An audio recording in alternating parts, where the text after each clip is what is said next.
बटेंगे तो कटेंगे पर बोले पंडित धीरेन्द्र शास्त्री, भारतीय एक हो, हम बटेंगे तो चीन पाकिस्तान वाले हमें काटेंगे। बागेश्वर धाम के कथावाचक पंडित धीरेन्द्र शास्त्री ने कहा कि हमें जात पात और भेदभाव को जड़ से मिटाना है, क्योंकि यह समाज के लिए जहर है। उन्होंने सीएम योगी आदित्यनाथ के बटेंगे तो कटेंगे बयान का भी समर्थन किया। उन्होंने कहा कि अगर पॉलिटिकल बयान पर कहें तो इस पर हमारी कोई टिप्पणी नहीं है। यदि किसी मुख्यमंत्री ने साधु के तौर पर ऐसा बोला है तो मैं उनका स्वागत करता हूँ। हिंदुस्तानी होने के नाते हमारी यह टिप्पणी है कि हम भारतीयों को बंटना नहीं है। पंडित धीरेन्द्र शास्त्री ने भोपाल में भाजपा विधायक संजय पाठक के निवास पर शुक्रवार को पहुंचे थे। यहाँ पत्रकारों से चर्चा के दौरान उन्होंने यह बात कही। पंडित धीरेन्द्र ने कहा कि अगर हम भारतीय आपस में बटेंगे तो चीन वाले हमको काटेंगे, पाकिस्तान वाले हम लोगों को काटेंगे, हम लोगों को विदेशी ताकतें काटेंगी। उत्तर प्रदेश के मुख्यमंत्री ने महात्मा होने और कट्टर हिंदू होने के नाते अगर बटेंगे तो कटेंगे नारा दिया तो यह बहुत अच्छा दिया। हमें हिंदुस्तानी बनना होगा, क्योंकि सनातन धर्म को मानने वालों की संख्या तेजी से घट रही है।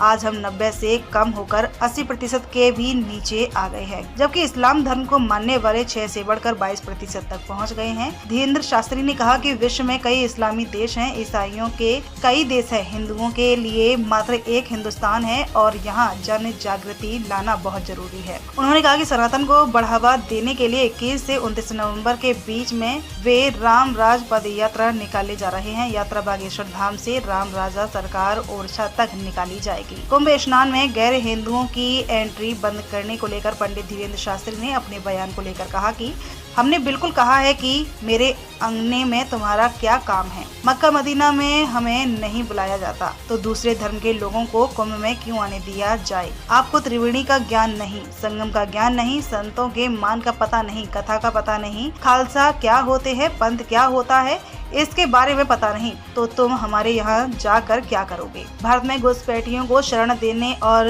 सिलेंडर देने के ऐलान पर पंडित धीरेन्द्र ने कहा कि वे धर्मी लोग जिन्हें हिंदुत्व से बैर है, जिन्हें वंदे मातरम बोलने से दिक्कत है, जिन्हें राष्ट्रगान गाने से दिक्कत है, जिन्हें गजवाए हिंद चाहिए, वे लोग अपनी संख्या बढ़ा रहे हैं, बच्चे भी ज्यादा पैदा कर रहे हैं और विदेशों में भी रहने वाले उनके इष्ट मित्र बांग्लादेश के रंगियाओं को बुला कर भारतीय वोट बैंक को बढ़ाकर अपनी सत्ता जमाना चाहते हैं। हम विदेशी शरणार्थियों को और देश विरोधियों को देश में पनाह नहीं देंगे। उन्होंने भारतीय क्रिकेट टीम को पाकिस्तान नहीं भेजने के बीसीसीआई के फैसले पर कहा कि यह सही फैसला है। उन्होंने कहा कि पाकिस्तान कंगाल देश है, वहां जाकर क्या करेंगे, वह भिख मंगा देश है। उसने हर बार धोखे दिए, हर बार वादे को तोड़े हैं, कितने समझौते हुए, हर समझौता तोड़ा, क्या ठिकाना हमारे यहाँ के लोगों को भी किडनैप कर ले, उनका कोई भरोसा नहीं है। पहले वो भरोसा जीते, शरण में आवे, अभी वो दूसरे के दम पर जिंदा है, अभी वो चीन की दम पर जिंदा है, पहले वो भारत की शरण में आए, इसके बाद देखा जाएगा।